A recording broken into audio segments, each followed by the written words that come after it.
So, welcome everyone. I'd like to introduce this evening's event on the stories of the Yemeni diaspora, and we're very pleased to have Ambassador Alyemany with us to talk about that and other commentators.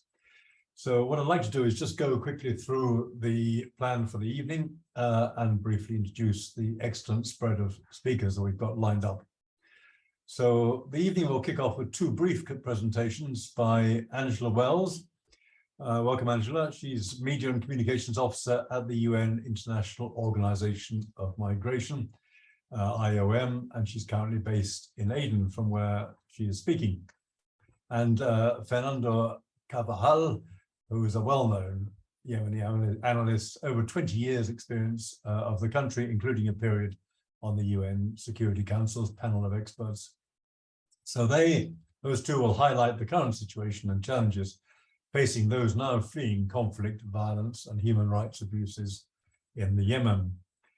This will then be followed by some brief remarks by Dr. Hamdan, who, by the way, thank you, Hamdan, played really the key role in setting up this evening's event.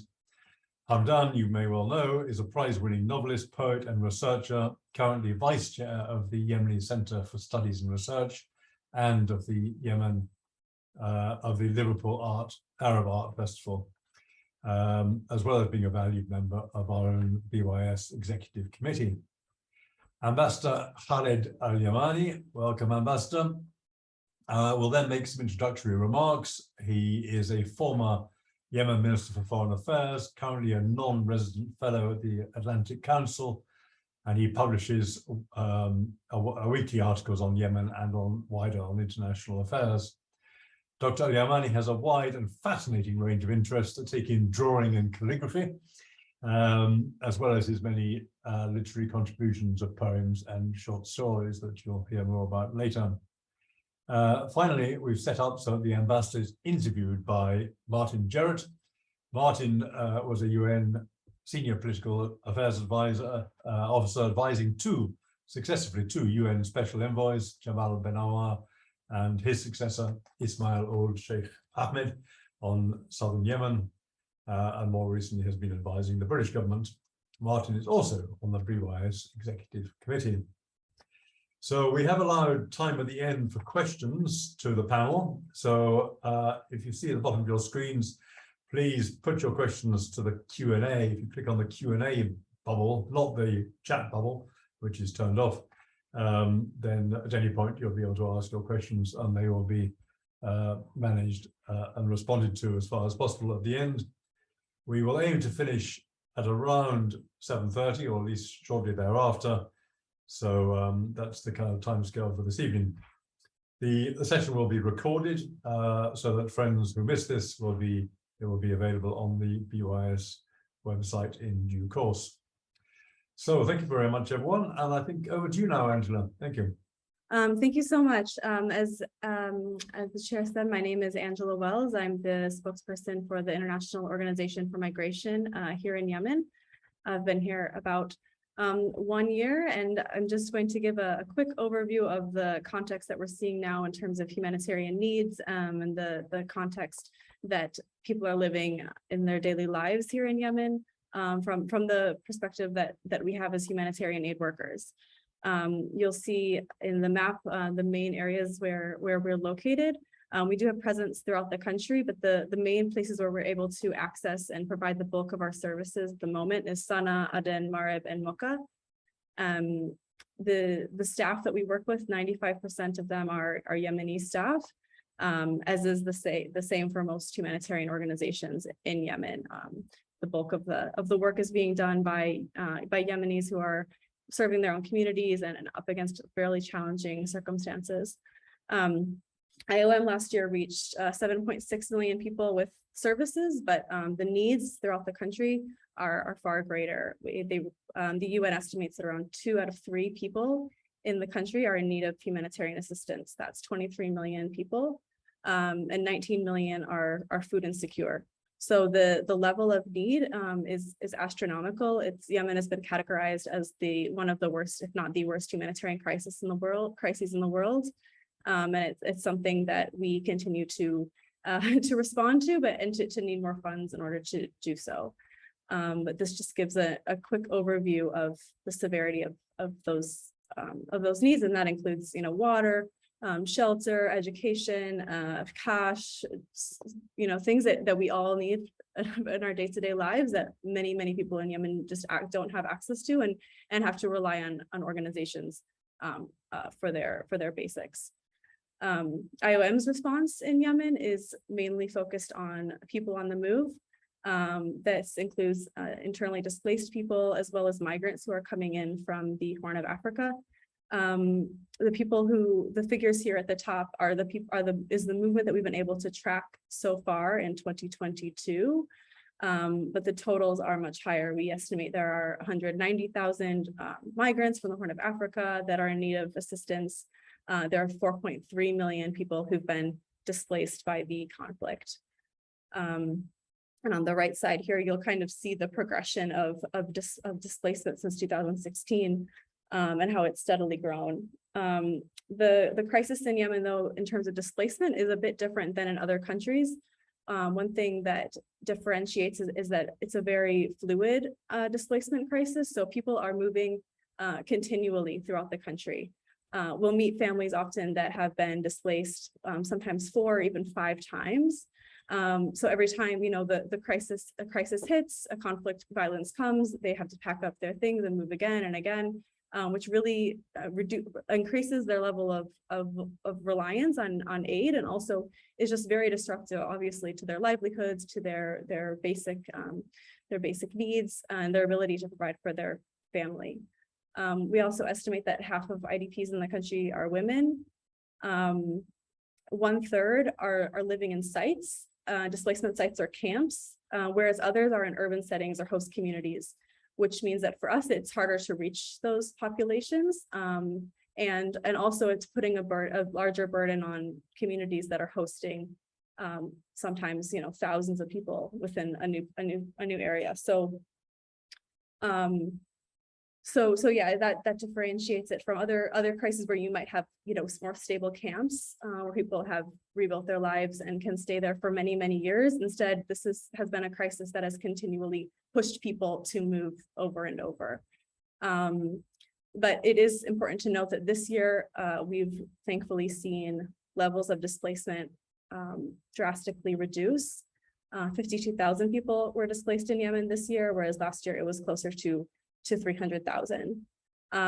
This is largely because of the truce, which has eliminated a lot of the violence that we saw last year, especially towards the end of the year in places like Marib.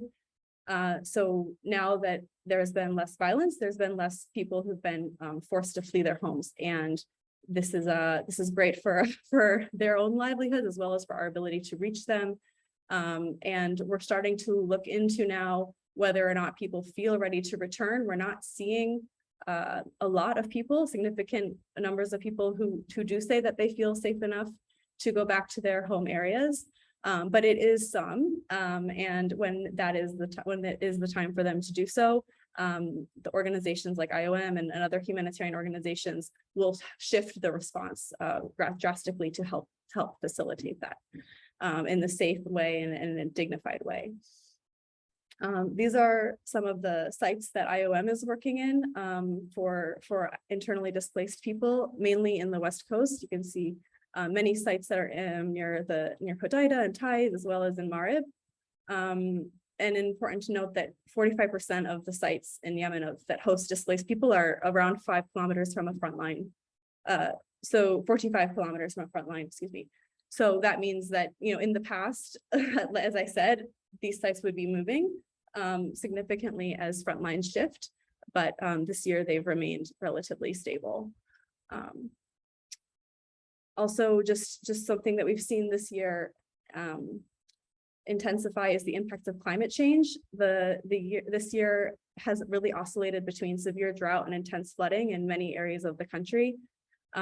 Rainfall in July was 300% above normal, and temperatures have also been drastically high.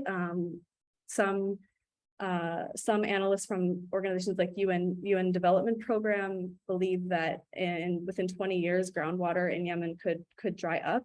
And the lack of water is already being felt on communities. So obviously it has huge implications on food insecurity, and the flooding has huge implications on people's ability to live and have durable shelters. 300,000 people were affected by the recent flooding that happened in Marib and in other locations. The UN was able to reach 100,000 of them with humanitarian aid.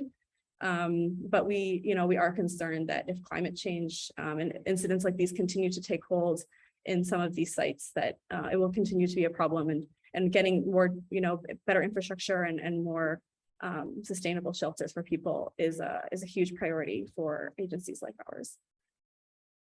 Also just to, as I'm sure many of you are aware, that there's been a severe economic crisis in Yemen. You can see especially in the south, how the currency has greatly depreciated in comparison to the dollar. And that has caused that, in addition to the crisis in Ukraine, in which food imports are not coming at the same rate that they used to from Ukraine, has contributed to an economic crisis. So even though fighting has stopped for many, and a lot of people have more safe and less violent realities, they have more difficult at the moment economic realities. And so we're seeing food prices astronomically rise. People aren't able to put food on the table that normally could, and fuel prices as well, very high in parts of the country. So long-term recovery, something that we're always looking at. And yeah, I'll just summarize. And before we go on to the speaker, who I know will speak more about the Yemenis experiences outside of the country, but within the country, we just continue to join the UN to call for sustainable peace. The truce is a very welcome first step, and we hope that it holds, as well as the inclusion of civil society within these discussions, and greater funding for the response, both for people's immediate humanitarian needs and also for economic recovery. And I'm really excited to hear more about what the ambassador will speak in terms of Yemeni's experience outside of the country since the start of the crisis, or perhaps even before. But just really appreciate also the ability to speak a little bit about the insight of what people are experiencing inside the country right now. And really just appreciate all of you for coming. So thank you very much. And I will turn it over. Good evening, everyone. Good afternoon if you're in the US. I'd like to begin by thanking the British-Yemeni Society for another invitation to speak before the membership, and great to be able to be on Zoom and be able to go beyond London as the usual presentations have been. I really want to thank Dr. Brahoni for organizing all of this, for replying to my email with Mr. Khaled Al Yemany, bringing up the idea of bringing this collection of writings to the membership. I think the more I read the book by Ustad Khaled, the more we think about not just what's going on in Yemen, but really what Yemenis are going through everywhere they are, from the US to Malaysia, definitely in Western Europe. One of the things that I really recommend everyone to look at, to have a read of these stories in English and in Arabic. I believe Ustad Khaled can correct me, but I believe they are printed in both English and Arabic. And this collection, when you read these stories, whether it's from a woman, school teacher who leaves Yemen with her nephews, or this young man that travels, to America, but to South America, and this is something that I really want to bring up because as reading these stories, this really reminds me of my old research in 2004 when I was looking at Palestinians coming to America, and they landed in Cuba and El Salvador. What I want to bring up, something that from what we take from Angela's presentation, is really that migration for Yemenis is not new. those of you in Britain, in Western Europe, are very familiar with the Yemeni population there from, before World War II. Ustad Khaled, now living in New York, is very, aware and in contact with folks, with Yemenis in New York, Chicago, Michigan. I live in California. I visited the communities in Stanton in Northern California. But what is new are the causes of migration and the roots, the patterns of migration. We just heard from Angela how the war that started, whether you want to start it in March 2015 or go back to August 2014, the patterns of migration within Yemen have changed. The way the war changes, it changes the pattern of migration, as Angela mentions, how battlefronts, a new battlefront creates new IDPs and new stress in settled communities. I think that's something very important when we look at the economy. We don't really look, we look at macro factors that are affecting the economy, such as the exchange, the foreign exchange, or the currency exchange, or the war in Ukraine, but we don't look at the micro level stress on the economy, which, as Angela mentions, thousands of people moving into places like Aden or Mahra now, or Taiz, Ib, from other areas back to their relatives, and the stress that creates in local economies, and it deepens the economic crisis. One of the other things Ustad Khaled will bring up is the stress from remittances, the decrease in remittances, the return of Yemenis from the Gulf, for example, for various reasons, whether it's Saudification, whether it's in the Emirates, the conflict with Qatar. This also creates stress, not merely because remittances themselves are decreasing, but because a lot of these Yemenis that were working in the Gulf are returning home to their villages. They're becoming IDPs themselves because they can no longer go to Sana'a, for example, or territories in the north. And we need to look at all of these when we look at the crisis, so that we can better understand what is driving the crisis and what is needed to resolve this crisis, to alleviate people's suffering.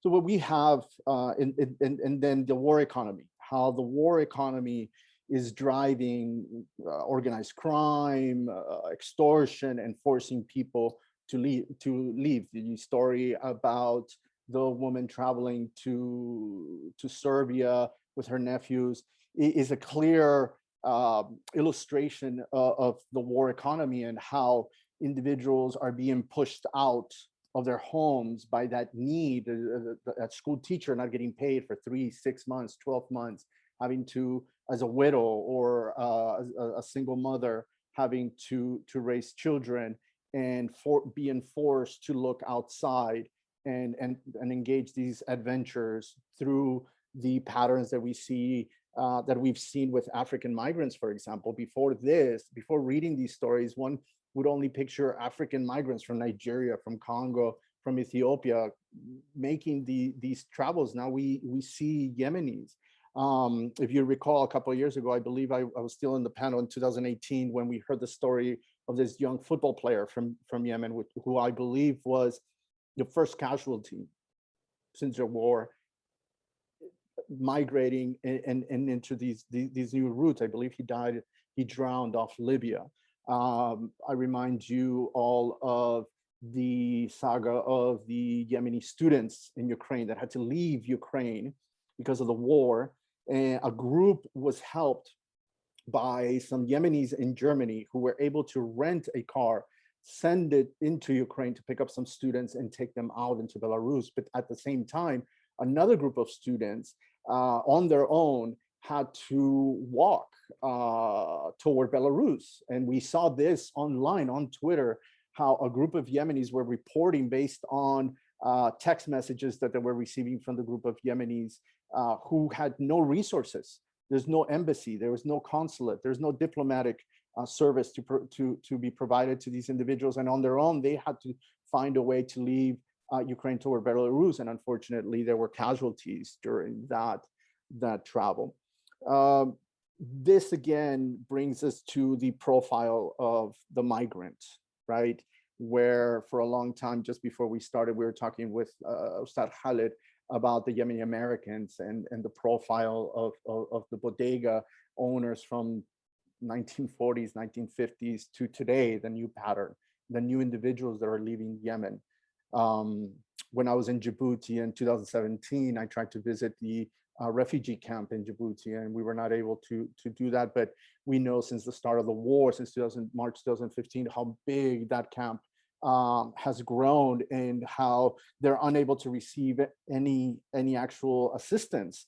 And this just adds to the crisis and to the tragedy that Yemenis are suffering today, from Egypt all the way to Malaysia, where I know a lot of Yemenis that are unable to receive their salaries. So I really encourage all of you to take a read of the collection of stories that Ustad Khaled has put forth, and to brainstorm in coming up with ideas, with resources for these individuals. Thank you very much, and looking forward to hearing more details from Ustad Khaled. Thank you. Yes, hello everyone. Hi. Thanks again for this. Maybe I shall start by sending my condolences to the British people for the sad news we have just received now of the Queen's death. May her soul rest in peace. And again, welcome everyone, and special thanks to Angela and to Fernando, and to Khaled, of course. I'm delighted to have him here with us tonight to speak about one of his literary projects, some of which he actually shared their ideas with me in the past. In my short and humble contribution this evening, I'm going to speak about some of the literary aspects in relation to his work, the book of the Yemeni Diaspora. And I thought the best way to start is to put it within the context of the short story writing in Yemen. Short story writing as a literary form or genre is relatively new actually in Yemen. Probably it started in the late 30s or early 40s of the last century, with the handful of short stories published in Eden and then in Sana'a. We can mention the names of writers like Ahmed Luqman, Abdullah Aqlan, Ahmed al-Buraq. However, it was actually the 60s that when this kind of fiction writing matured enough to be recognized and compete with short stories from other Arab countries like Egypt, Syria, Lebanon, and Iraq. During this period, we can find well-known writers like Ali Badib, Ahmed Mahfoud Omar, Saleh Al-Dahan, Abdullah Salim Bawazir, and others. And of course, to mention Muhammad Abdul Wali, who is one of the pioneers of the fiction writing in Yemen, and who you will actually find his quote at the beginning of Khaled's book. Then came what I can call the golden age of short story writing in Yemen during the 70s and the 80s, with writers like Muhammad Muthanna, Zaid Muta'i Dammag, Zurqa, Hussein Salim Basadiq, and others.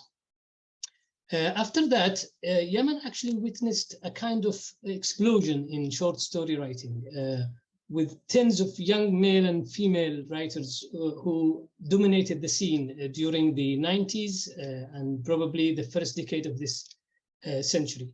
There are too many names, and just to mention few, Samir Abdul Fattah, Wajd Al-Ahdal, Al-Gharbi Amran, Ali Al-Muqri, and female writers like Huda Al-Attas, Farah Siddiq, Nabila Al-Zubair, and Nadia Al-Kawkabani, and many others.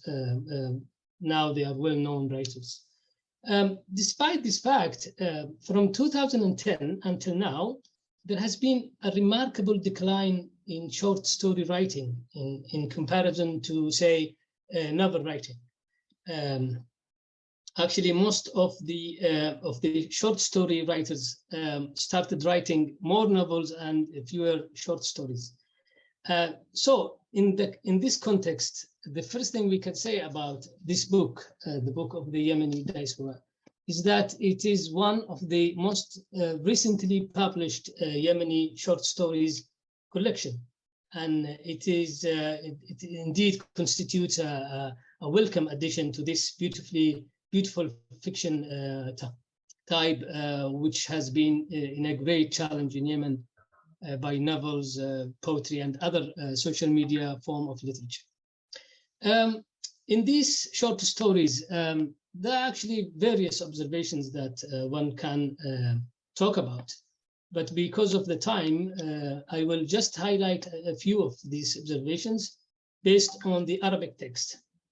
And I will do this actually in the form of randomly ordered points. So the first observation I have is that this is the first time, as far as I know, that a Yemeni short story collection was entirely dedicated to or written for one single topic. In this case, it's the dilemma of the Yemeni refugees during the current crisis. And I think this creates a model that will encourage and inspire short story writers in Yemen to adopt this style, to devote their stories to a particular issue, maybe related to the misery and the suffering caused by the war. My second observation is that out of the 5 stories in this collection, 2 used actually what we call it the first person narrator, and 2 used the third person narrator, and 1 used actually both. And maybe this is one of the questions that we might ask Khaled for later on, is that where there's a particular reason why you change your narratives in this form. The third observation is actually that every story in this collection had a tragic end of some sort. We have seen that the main character has never been a winner after all. Even the one who didn't die on the road to the new land, or he wasn't kept disgracefully stranded in the asylum seeking process. He went back home to be killed, like what happened to Mustafa. So it is always a tragic, dreadful destiny.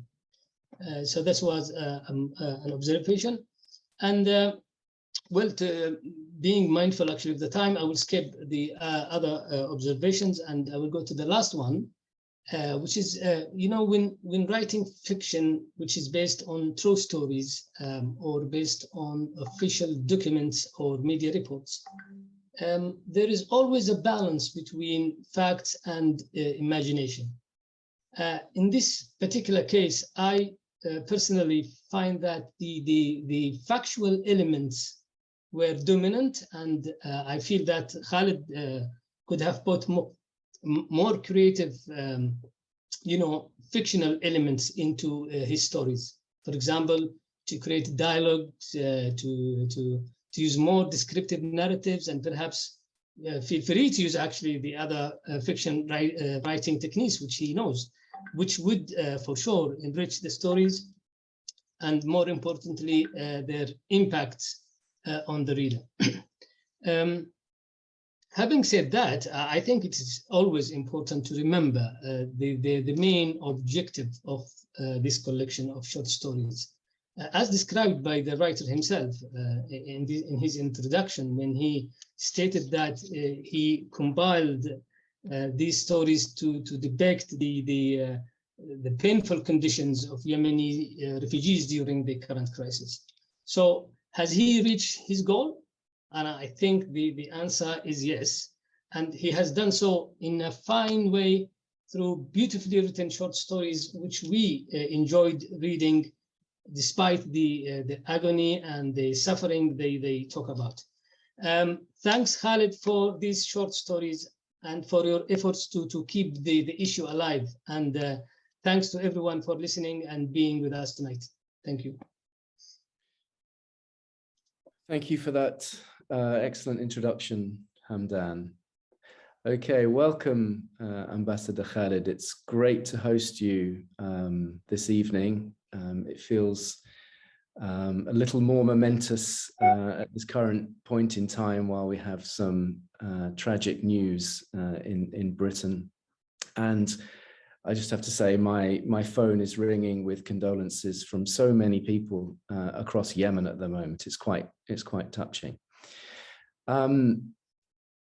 Well, I tried to look before we start on how many foreign ministers have actually written novels or published poems, and I'm afraid to say I can't find any examples, certainly not in the UK. So I'm hoping that you may start a trend among among future foreign ministers. If we turn to some light questions to start with, I think people know a little bit about you, Khaled, the former foreign minister, Khaled the diplomat, but it would be really great if we could hear a bit more about you as Khaled the writer and how that started. Yeah, I'm writing quite a long time, because I was one of the first contributors to 14th October newspaper in Aden, in South Yemen. And that was, I think, one of the richest moments of the press history of Yemen, and where the format was progressing. And I remember when they sent it was influenced by socialists from the Arab world. I remember when they started the formation, they sent all the staff to Lebanon to train with the Communist Party of Lebanon, and that was the background of that very rich cultural heritage that we left in Aden. After that, with the reunification, no one, when we went to Sana'a, no one knew that we were having this background. They only knew that we are part of the system and we are part of the foreign service. No one knew that you are a writer or you are a painter or doing what in South Yemen. South Yemen was having a very rich, actually, and Dr. Hamad was mentioning in every field of cultural expressions. But I'm coming from that. I'm from South Yemen, and if you let me just say something, because I'm an old subject of the British Empire, being from Aden, I'm also expressing my deep sadness of this news of a person that is really been by so many people all around the world, not only for you guys. And we feel the same sadness, and may her soul rest in peace. And this is what I'm telling you about Aden, the background, where I'm coming from. It was a very rich time in South Yemen. Nevertheless, the communist trends and the poverty, but we were highly dignified by belonging to a small nation, but with full of dignity. We conserved that British colonial heritage, but now everything is lost. No, that's absolutely fascinating. I've never heard of these ties between Aden and the Lebanese Communist Party. That sounds like a whole story in itself, actually.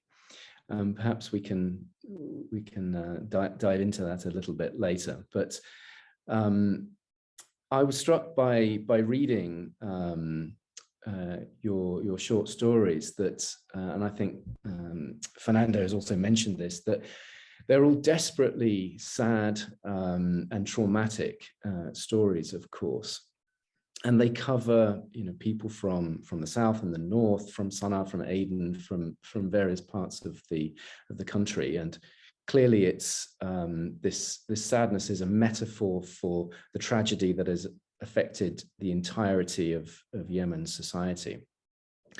But I just wonder, where can we look for hope for Yemen, given this current trajectory? And it would be really interesting to hear your views on something positive for this. The only positive note that we can mention is the truth, and that's why we urge the international community to help Yemen maintain that truth and progress towards cessation of hostilities. And I think, but I feel that the parties to the conflicts are not interested in peace. There is a more of a tendency towards growing hate campaign. I mean, also the maximalist approach toward the settlement, the final settlement, is still unchanged. People think the same about, let's say, for example, 2216 until today. We are talking about 2216, and we are talking about legitimacy and all this stuff that if we just leave that behind us and look for how to recover Yemen, and I think that will be the only positive signal. We need to focus on Yemen. The war should stop, then think how to live together, and look for the first design on, or we live together, or we live everyone in his room, but friendly and brotherly, without so many complications. Yeah, it's enough.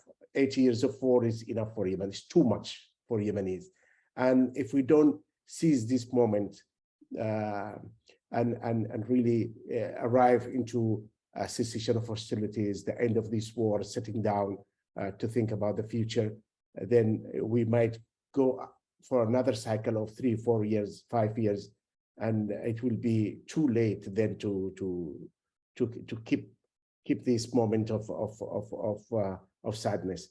And that's why I wrote these stories, just to say that, look, read yourself, look into your face. It's all death and misery. And I'm trying, it's a call to my people, it's a call to the international community, just to think of us. Also, when I see, for example, people are arrested, all the asylum seekers or the refugees in Panama are taken, the rest of the immigrants from all over the world have been released from the immigration camp, and only Yemenis can remain there. Then they will take them to Panama City, to put in carcel, in prison with drug traffickers, with killers, without even without any regard to their refugee status. It means that the Yemenis have rendered stateless. No one is taking care about their humanities and their humanity. That's why I'm trying, and I'm if you give me a second just to explain, Dr. Hamdan just mentioned something interesting about it seems to him that the stories are real. They are not real. Only moments of them are real. For example, I knew about the guy in the Spanish enclave of Malaya, that there was a Yemeni dead in Malaya, and by the Guardia Costera Española.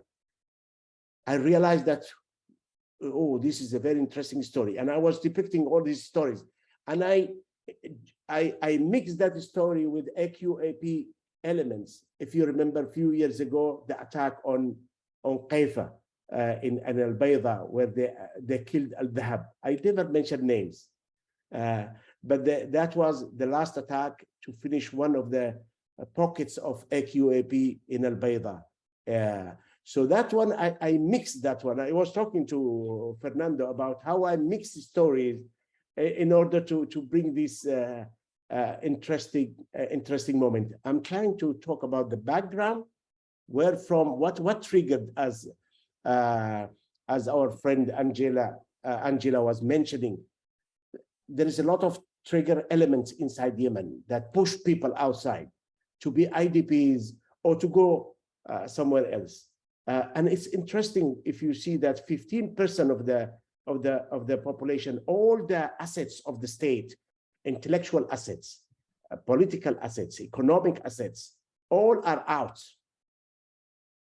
They are looking for refuge, or they are in the region, in Egypt, Turkey, Saudi Arabia, Jordan, everywhere, Sudan, Somalia, and the rest are looking for smugglers to find their ways into Europe and the United States. It's very sad.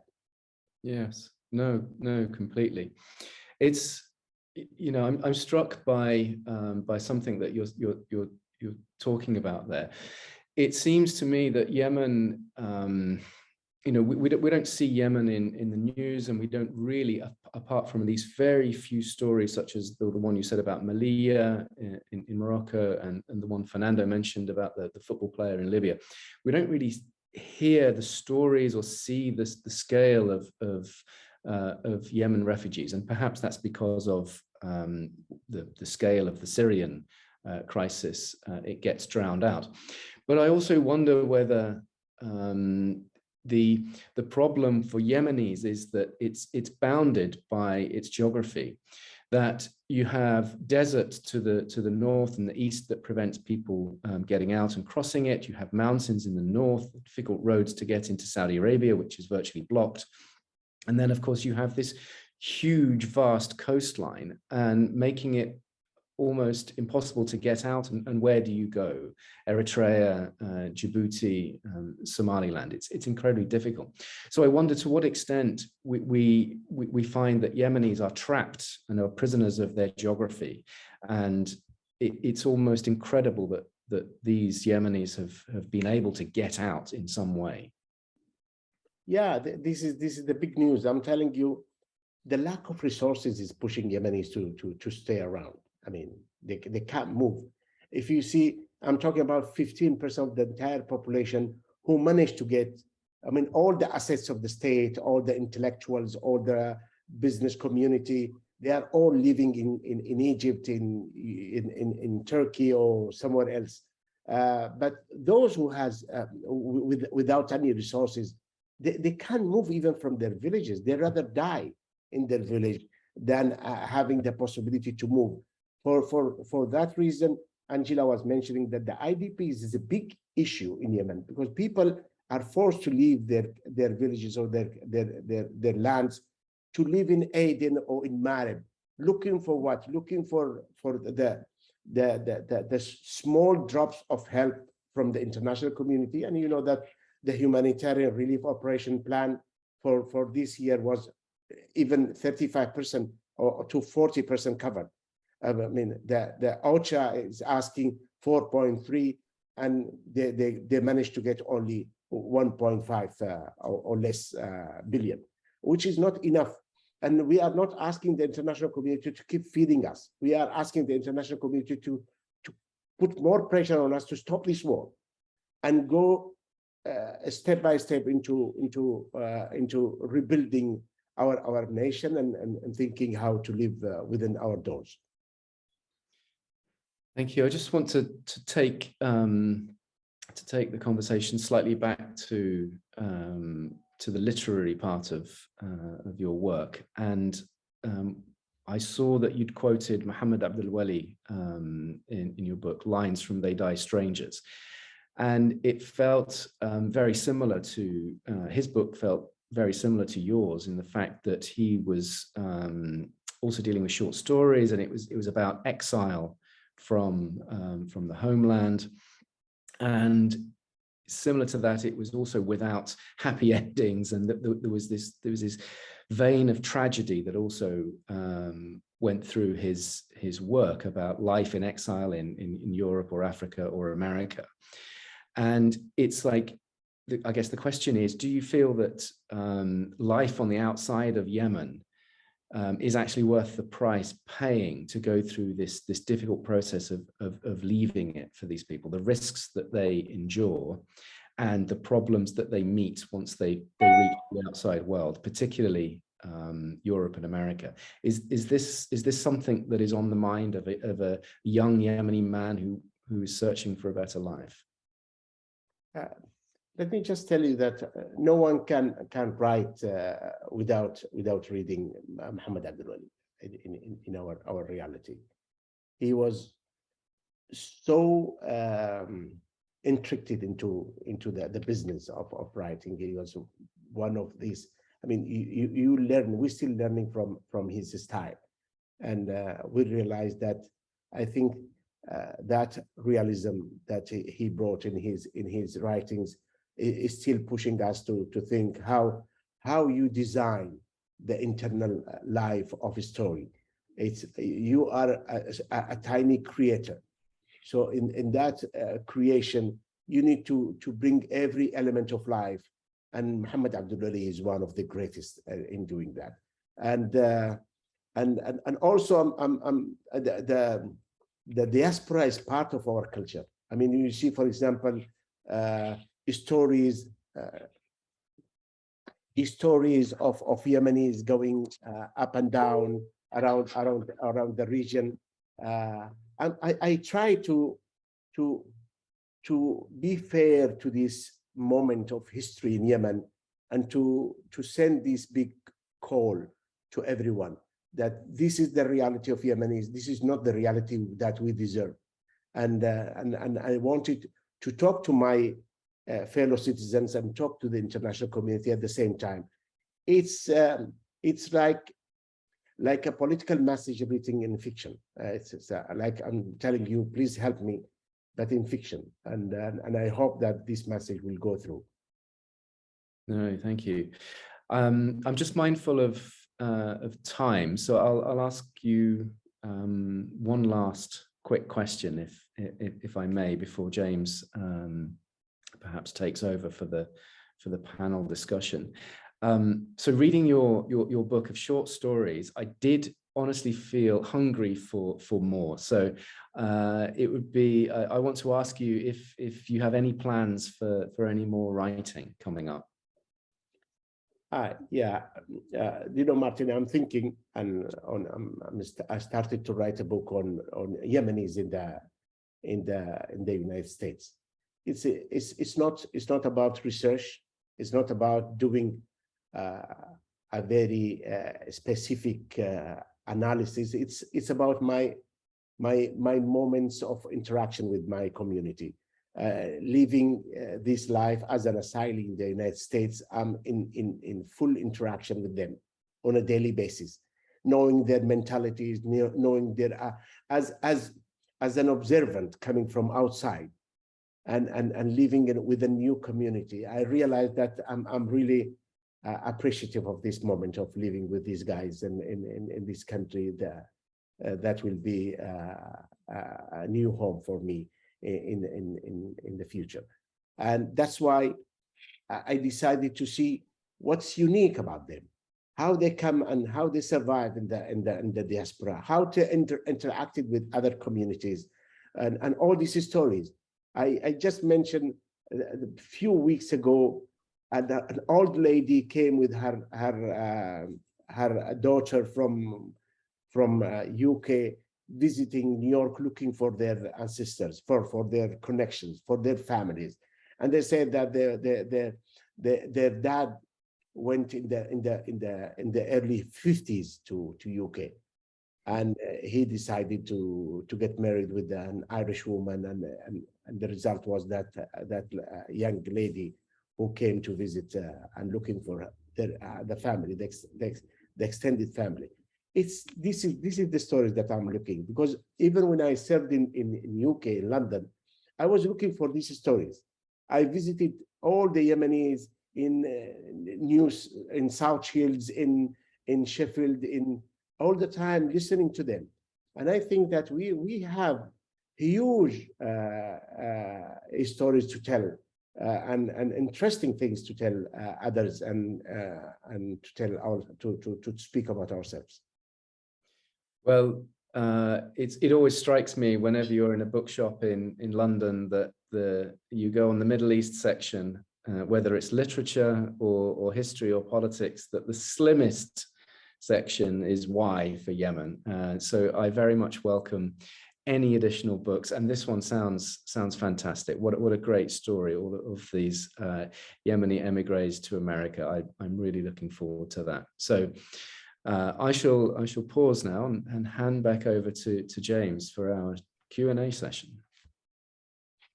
Thank you very much, Martin, and thank you, Khaled, for all those fantastic insights. It's really good to hear it from people who understand so well the situation.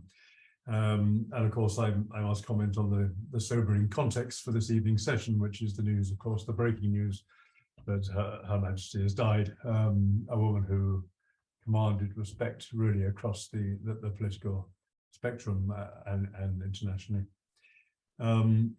Well, look, there's a few questions here, and I'd like to just start with one very practical one, just find it quickly, which was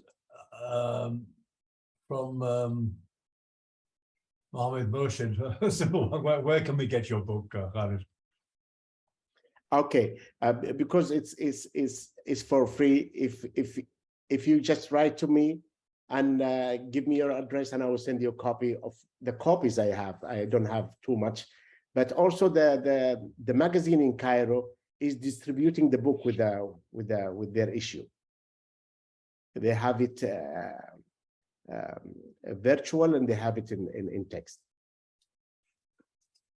Oh, that's very kind of you to be doing that. One here from Jamila Al-Mulad. She wanted to know, I'll just read what she says. I asked the esteemed ambassador, who in your mind was the target audience for your book? And she goes on, have you thought of ways the book can be used by NGOs and INGOs to assist targeted needs and indeed for raising money? Can you ask those two joint questions? Yeah, I asked to. I was answering to Martin this part of questions. Really, it's a call to an open call for all the international community to support and express solidarity with the Yemenis and help Yemenis to stop this war. And I mean, this is our interest, and I think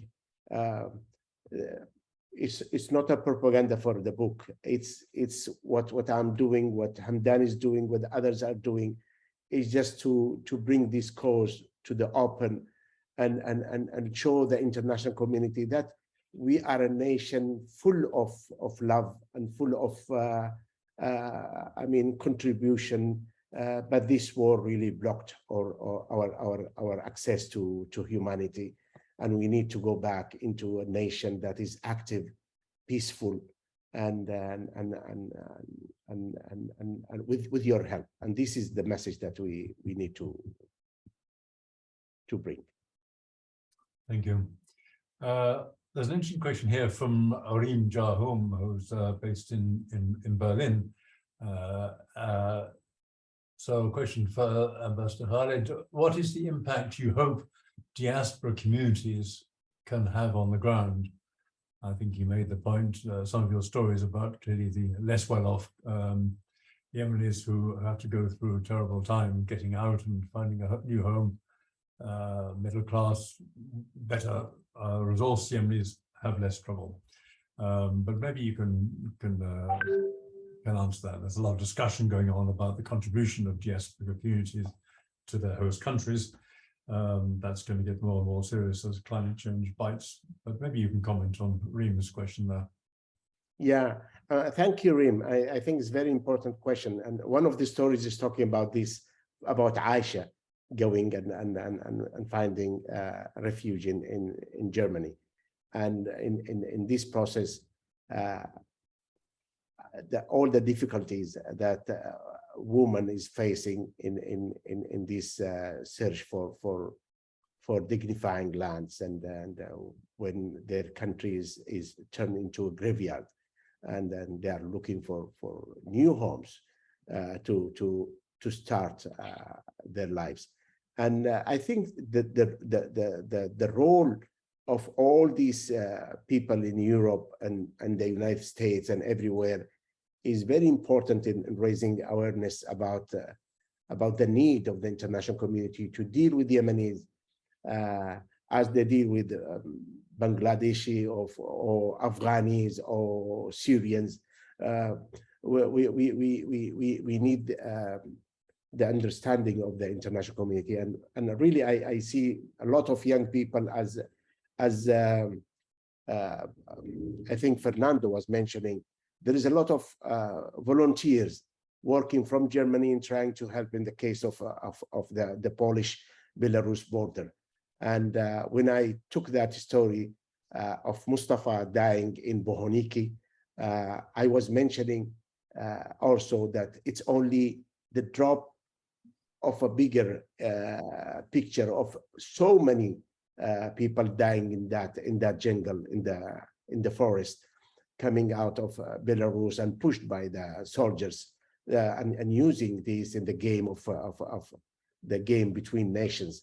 Belarus was offering even flights to people, to take people from Turkey and from other places, to place them in the border and push them towards Poland. And now the Ukraine war is also causing so many deaths and difficulties to Yemenis who were there studying or living, and no one was helping them. I know that the embassy in Poland tried, but it's a bigger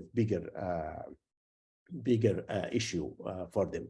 That's why I'm thankful to the question presented by Reem. Yes, thank you. Well, you mentioned Fernando there, and Fernando himself has a question, which I'll put to you, Mr. Khaled, on the issue of middle-class Yemenis leaving. Can you comment on the issue of US obstruction in granting visas to relatives of US citizens?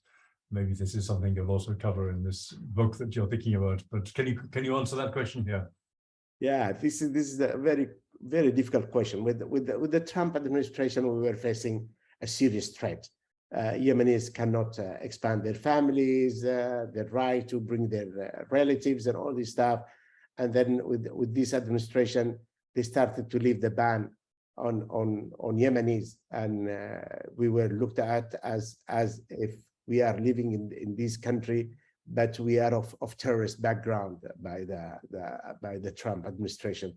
This administration was looking in a different way, but also there are still a lot of disruption in the USCIS system of immigration, and Yemenis are in the lower list of if you see, for example, they say that we have only less than 2% of the processing when it compared to other minorities and other social groups.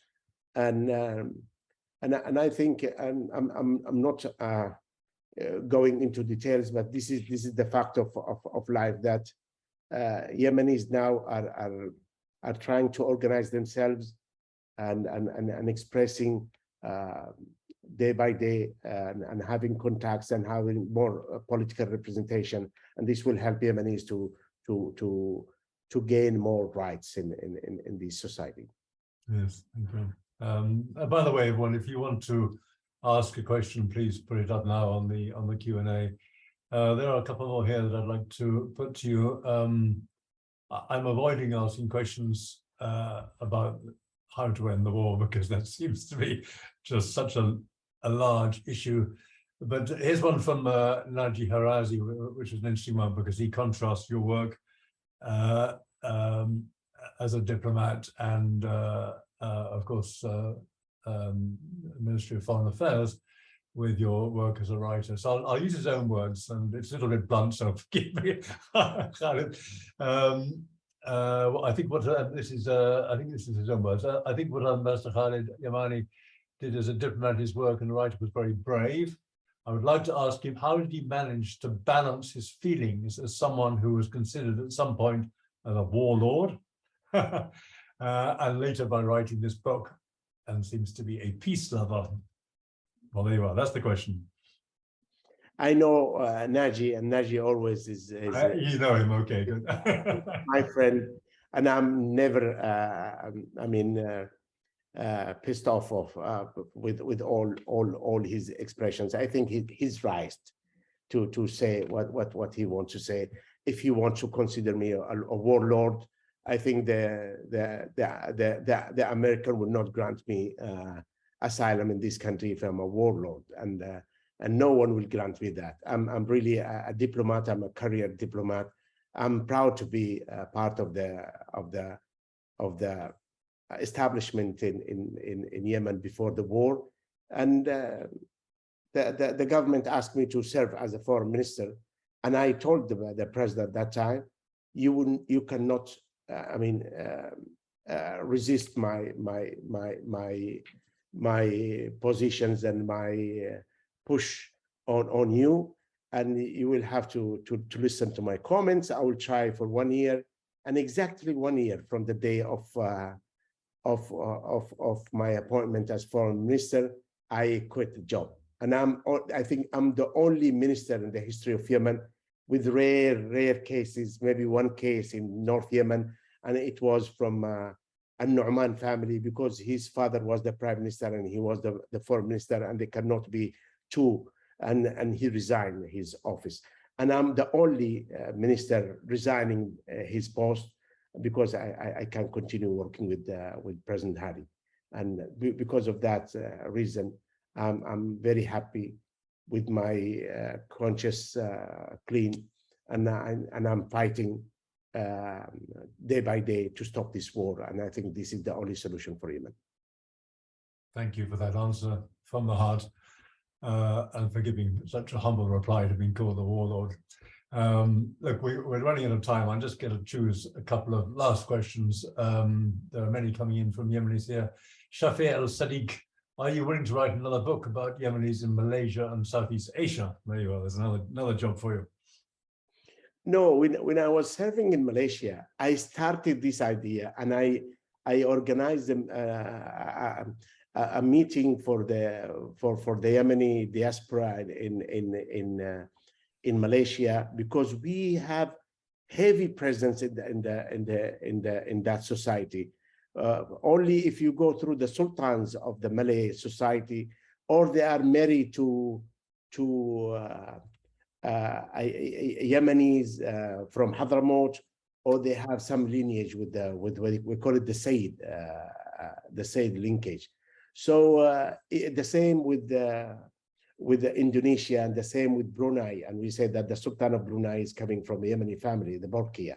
So and I started that process, and by kicking that process off, others started to write about Yemenis in Southeast Asia.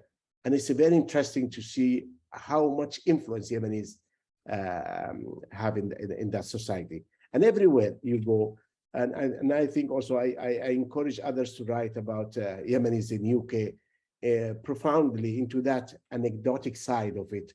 I don't like research, very rigid research. I love the way you just depict daily lives and experiences and anecdotic side of it. And I think we can find that Yemenis are everywhere if we look up after them. We will find them in Russia, we'll find them everywhere. Thank you. I think this better be the last question. This is from Yahya Ghabar. Could you please write, I think it's an important point, could you please write short stories about Yemenis who are struggling inside Yemen, as you do about Yemenis who are trying to flee the country? Big question. I think big book. Very important, and this is an invitation to Hamdan as a writer and others, other Yemenis. I think the suffering is producing the best literature. I don't see people, enjoying life can write the best literary expressions. That's why this is a moment for Yemenis to write, to grab all these stories, all these living conditions, and try to write about Yemen. Tomorrow, this will be a very great contribution to Yemen, Everyone that will help today in depicting that picture will transcend in the future. This is the idea. Yes, I do think that would be incredibly important. You know, Angela started this evening by talking a bit about the situation of IDPs and statistics and so on, but I think it's really important to bring those stories to life, whether it's people ending up in IDP camps or staying with relatives in the town or in safer areas. I think that story needs to be told. Well, look, I'm going to wind up this evening. It's been a really fascinating evening. Thank you so much for joining us, Ambassador Khaled, and all our other speakers. It's been a really interesting evening, and I'd like also to thank a bit those who worked behind the scenes in setting this up. In this case, particularly Noel Briony, a former chairman of BYS, who helped make all the contacts, and Ibrahim Azanta, who was there and behind that British-Yemeni Society flag, who's our events manager, who really has helped make this happen as well. If you want to catch any of this again, I'll recommend it to your friends. It will be all on the website in coming days. And I think on that note, I'd like to finish the meeting and thank everyone once again for giving us such a wonderful and informative evening. Thank you very much.